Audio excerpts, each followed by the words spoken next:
South ఇండియాలోనే biggest sorry store మన Varahi silks మన విజయవాడ ఎంజీ రోడ్ లో డిసెంబర్ 4వ తారీఖున సూపర్ హీరో తేజ సజ్జా అలాగే హీరోయిన్ మీనాక్షి చౌదరి చేతుల మీదుగా ఘన ప్రారంభం. ఏలూరు మెడికల్ కాలేజీలో ర్యాగింగ్ కలకలం రేపుతుంది. అసలు ఏం జరిగింది? అర్ధరాత్రి స్టూడెంట్స్ ఒకరి మీద ఒకరు దాడులు చేసుకోవడం కానీ హాస్టల్ బయట నిరసన తెలుపుతూ దీంట్లో పోలీసులు రంగప్రవేశం చేశారు. ఏలూరు 2 టౌన్ సీఏ అశోక్ కుమార్ ప్రస్తుతానికి దర్యాప్తు చేస్తున్నారు. మనతో సీఏ ఉన్నారు. సరే, ఏంటి అసలు అర్ధరాత్రి ఏం జరిగింది? కుర్రోళ్ళంతా బయటకు వచ్చి అరుపులు కేకలు మీకు ఏదో చెప్తున్నారు. అసలు ఏం జరిగింది? వాళ్ళు ఏం చెప్పారు? సార్, డిసెంబర్ 12వ తారీఖున ఈ మెడికల్ స్టూడెంట్స్ ఫ్రెషర్స్ డే చేసుకోవడానికి ఏర్పాట్లు చేసుకుంటున్నారు. సో దానికి సంబంధించి ఏకాభిప్రాయం కుదరడంలో ఇరు వర్గాల మధ్య గొడవ జరిగింది. గొడవ ఏమీ లేదు. మేము సెకండ్ ఇయర్, మేము థర్డ్ ఇయర్. యాక్చువల్లీ జనరల్గా థర్డ్ ఇయర్ వాళ్ళు చేయాలట దీనికి సంబంధించి. అయితే సెకండ్ ఇయర్ వాళ్ళు ఏంటంటే మేము పార్టిసిపేట్ చేయము, మాకు కొన్ని డిమాండ్స్ ఉన్నాయని చెప్పి వాళ్ళ డిమాండ్స్ పెట్టారు. సో చిన్నపిల్లల మనస్తత్వంతో ఇరు వర్గాలు కూడా అక్కడ ఏకాభిప్రాయం కుదరక ఒకరొకరు కేకలు వేసుకుని తోసుకోవడం జరిగింది. సరే, ఏంటి మరి ర్యాగింగ్ అని చెప్తున్నారు? మేము ఇక్కడ కాలేజీ కమిటీలు చెప్పినా పట్టించుకోలేదని నిన్న కొద్దిగా వీడియోలో ఆడియో సంభాషణల ద్వారా తెలిసింది. ఏంటి అట్లాంటిది ఏమైనా జరిగింది? సో అట్లాంటిది అయితే జరిగిందన్నది అయితే మా దృష్టికి రాలేదు. ఈ మెడికల్ కాలేజీకి సంబంధించి ర్యాగింగ్ కమిటీ ఉంటుంది. సో ఆ ర్యాగింగ్ కమిటీని కూడా విచారించిన తర్వాత వాళ్ళకేమన్నా దీని మీద కంప్లైంట్స్ వచ్చినాయా, రాతపూర్వకంగా కానీ లేకపోతే ఓరల్గా కానీ వచ్చినట్టయితే ఖచ్చితంగా ఆ కోణంలో కూడా దర్యాప్తు చేస్తాం. సరే, ఏంటి మరి సెకండ్ ఇయర్ స్టూడెంట్స్ కొంతమంది మీతో మాట్లాడేటప్పుడు గాయాలు చూపించి ఇట్లా కొట్టారు, ఇట్లా ఏంటి మరి అదేమన్నా తోపులాట్లయితే ఏంటి? దాన్ని ఎట్లా చూడాలంటారు? అదే ఇరు వర్గాలు జనరల్గా జరిగే గొడవే. ఇద్దరు కూర్చున్నప్పుడు ఒకరొకరు తోసుకున్నారు, ఒకరికొకరు చేతి గాయాలు చేయి గోలు తెగినట్టున్నాయి. సో దాని మీద ఆల్రెడీ మేము కంప్లైంట్ తీసుకుంటాం.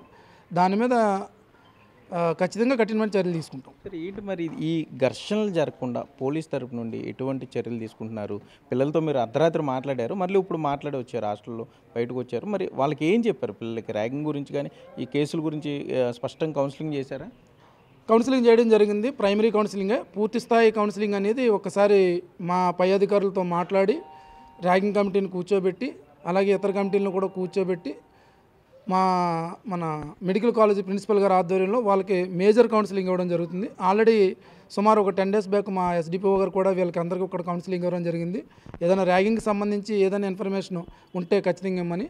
ఇప్పుడు దాకా అయితే మా పోలీసులకు డైరెక్ట్గా ఎటువంటి ఇన్ఫర్మేషన్ లేదు దానికి సంబంధించి. అయినప్పటికీ మరికొంత చొరవగా ఇంకా లోతుగా వీళ్ళ మధ్య ఏం జరుగుతుందో విచారించి ఇటువంటిది ఏమైనా ఉంటే కనుక ర్యాగింగ్ త్వరితగతిన ఇంకా మళ్ళీ భవిష్యత్తులో రిపీట్ కాకుండా చేస్తాం. అంటే ఏంటి సార్, విద్యార్థులకి కౌన్సిలింగ్లో అంటే ర్యాగింగ్కి పాల్పడితే కఠిన శిక్షలు ఉంటాయని చెప్పారా?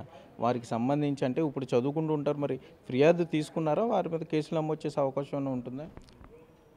పూర్తి స్థాయి దర్యాప్తు చేసిన తర్వాత ఖచ్చితంగా ఒకవేళ కాగ్నిజిబుల్ ఉంటే కనుక ఖచ్చితంగా కేసు కడతాము, దర్యాప్తు చేస్తాము. అలాగే వాళ్ళకి తెలుసు ఆల్రెడీ ర్యాగింగ్కి సంబంధించి ఏం యాక్ట్ ఉంది అన్నీ చాలాసార్లు చెప్పడం జరిగింది మా పై అధికారులు. మేము కూడా చెప్పడం జరిగింది. దీని మీద కమిటీస్ ఉన్నాయి, వాళ్ళకి తెలుసు.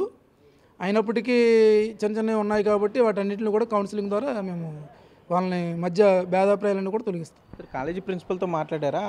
మేడం ఏం చెప్తున్నారు? ఏ రకమైన చర్యలు తీసుకుంటామని చెప్తున్నారు ఈ పిల్లల మధ్య మరలా ఘర్షణలు పునరావృతం కాకుండా? లేదు, కాలేజీ ప్రిన్సిపల్ గారితో ఇంకా మాట్లాడలేదు. ఈ నైట్ అర్ధరాత్రి జరిగింది కాబట్టి మార్నింగ్ వీళ్ళతో మాట్లాడడం జరిగింది.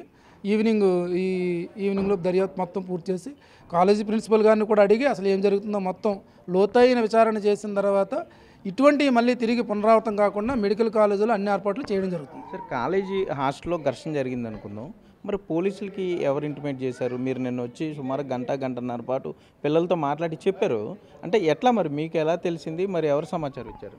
సార్, మాకు ఇక్కడ ఓపీ ఉంటుంది, హాస్పిటల్ అవుట్ పోస్ట్ ఉంటుంది. ఇది మెడికల్ కాలేజీకి సంబంధించి టోటల్ ఓవరాల్గా ఇక్కడ ఒక ఎస్ఐ గారు, 2 హెడ్ కానిస్టేబుల్ ఉంటారు. ఇక్కడ ఏదన్నా జరిగితే కనుక ఐదర్ ర్యాగింగో లేకపోతే మరి ఏదన్నా చిన్న గొడవలు జరిగినా లేకపోతే ఎవరన్నా అనాథరైజ్డ్ పర్సన్స్ వచ్చి గొడవ పడినా మాకు ఇమీడియట్గా తెలియపరుస్తారు. అది వాళ్ళ ప్రైమరీ డ్యూటీ. సో ఆ డ్యూటీలో భాగంగా అక్కడికి వచ్చి వాళ్ళు కంప్లైంట్ చేయడంతో మాకు చెప్పారు. Sir, third year second year స్టూడెంట్స్కి మధ్య మాత్రమే ఘర్షణ అయితే ఓన్లీ బాయ్స్కి సంబంధించి ఫెస్ట్కి సంబంధించి అంతే మీరు అనేది? ఎస్, అదే వాళ్ళకి మధ్య థర్డ్ ఇయర్కి సెకండ్ ఇయర్కి మధ్య. ఫస్ట్ ఇయర్ నుంచి అయితే ఎటువంటి కంప్లైంట్స్ ఏం రాలేదు ర్యాగింగ్ సంబంధించి. అయినా కానీ వాళ్ళని కూడా విచారించి తదుపరి వివరాలు తెలియపరుస్తాం ఏంటన్నది. Okay sir. మొత్తం మీద చూసుకుంటే ఏలూరు మెడికల్ కాలేజీకి సంబంధించి థర్డ్ ఇయర్ సెకండ్ ఇయర్ విద్యార్థుల మధ్య కొంత మనస్పర్ధలు ఉన్నాయి. అవి కొద్దిగా పెరిగి రాత్రి తోపులాట చోటు చేసుకుంది. పెద్ద ఘర్షణ ఏం కాదు, ర్యాగింగ్ కాదు, కానీ పూర్తి స్థాయిలో విచారణ చేస్తాం. ఇటు థర్డ్ ఇయర్ స్టూడెంట్స్తో మెడికల్ స్టూడెంట్స్తో మాట్లాడుతాం, సెకండ్ ఇయర్ మెడికల్ స్టూడెంట్స్తో మొత్తం మాట్లాడిన తర్వాత పూర్తి నివేదిక ఉన్నతాధికారులకు ఇస్తామంటున్నారు. అట్లాగే ఏలూరు మెడికల్ కాలేజీకి సంబంధించి ఉన్నతాధికారులతో మాట్లాడి కమిటీలకు సంబంధించి ఫిర్యాదులు గతంలో అందాయా, వాటి మీద ఎటువంటి చర్యలు తీసుకున్నారు అనే దాని మీద కూడా పూర్తి స్థాయిలో దర్యాప్తు చేస్తామని ఏలూరు 2 టౌన్ సీఐ అశోక్ కుమార్ చెప్పే పరిస్థితులు అయితే ఇక్కడ ఉన్నాయి. కెమెరామెన్ భాగ్యరాజ్తో సాగర్, బిగ్ టీవీ, ఏలూరు నుండి.